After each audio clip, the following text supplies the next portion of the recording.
अजमगर साहेब आपल्याला कार्यक्रमानिमित्त आमंत्रण देतील आपल्याला वाटलंच नव्हतं मित्रांनो. तर जय शिवराय मित्रांनो. तर काय सकाराम परत आपली ड्युटी संपली होती मित्रांनो. तर आपण म्हणलं चला आज कुठला जाऊया आपण.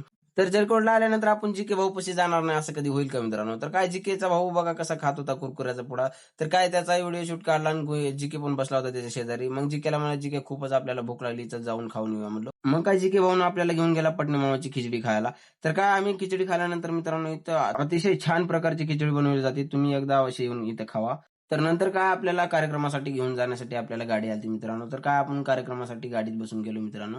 तर काय आपण वांद्रवाडच्या एस-पी लॉजमध्ये आल्यानंतर मित्रांनो एवढं भारी डेकोरेशन केलं मित्रांनो. तिथं एवढी भारी सजावट केली गुरुजीच्या रिटायरमेंटचा आजचा लास्टचा दिवस होता त्याच्यामुळे खूपच तिथं डेकोरेशन भारी केलं मित्रांनो. मग काय तिथला व्हिडिओ शूट काढण्यात आल्यानंतर आम्ही गेलो जेवणासाठी मित्रांनो. तर काय जेवणासाठी एवढं भारी बनवलं होतं मित्रांनो की तोंडाला पाणी सुटलं होतं.